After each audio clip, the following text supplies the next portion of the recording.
we were proper. We taught proper sort of Sussex yokels. Really, we were yokels. There's another thing about this. It was our teacher, our English teacher at the Lancaster, and we were doing it, we were sort of talking and that, and he asked us to pronounce his thing, and it was I know, I always remember him because I said, "Aim nay brain care," and he just pulled his hair out. You weren't used to that sort of lingo, was he? He said, "What on earth's that?" It's, "How now, brown cow?" And I said, "Well, where we come from, it's aim nay brain care."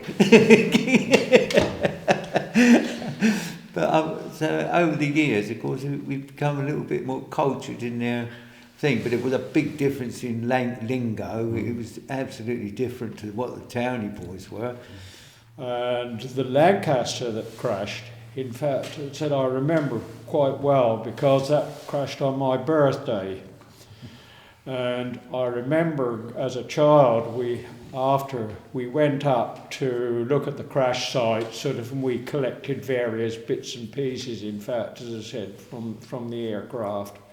Uncle Philip and one other member, and George Scott, sort of, from the dog kennels, and a naval rating who happened to be passing by his motorcycle, heard the crash. They went up and sort of pulled the pilot and one other person from the aircraft out. He was still alive at the time, but he was taken to Chichester Hospital and unfortunately died. That was the first one. I remember used to catch a rabbit and wrap them up in paper and send them to my auntie who lived near Addleston in Surrey, in a normal post, wrapped up in brown paper, tightly and send them off, and they'd be arriving the next day, you see. You would send something like that these days, you wouldn't get it for a week. You wouldn't know what you were going to get at the end of these days, but you used to get it the next day, sort of thing. You used to give it to the postman, and the postman would sort of post it for him, give him the money next day or whatever.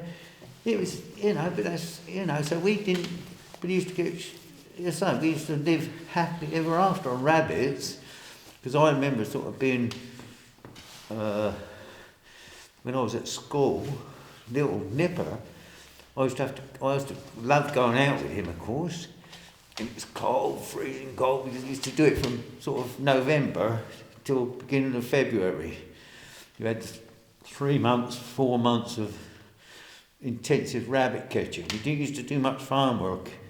You literally spent all your time catching rabbits in wires and traps.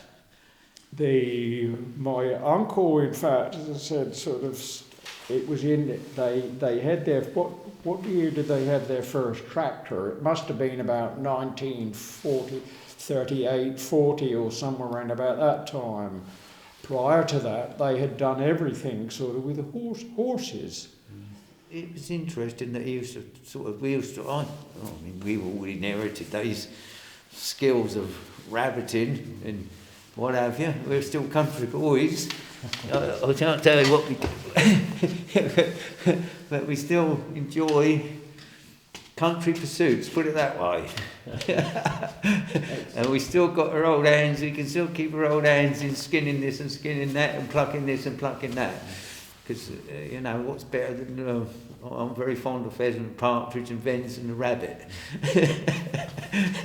And I still do it all myself. I don't have to rely on a butcher to supply my meat and things like that. So I'm quite happy to do what my old dad taught me.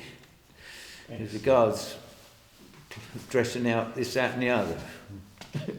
A lot of people wouldn't even, it'd frighten the life out of them. They wouldn't know where to start, would they? If it's not wrapped up in a cellophane wrapper from a supermarket, they don't want to know. Whereas we're slightly different, that's our country boys still.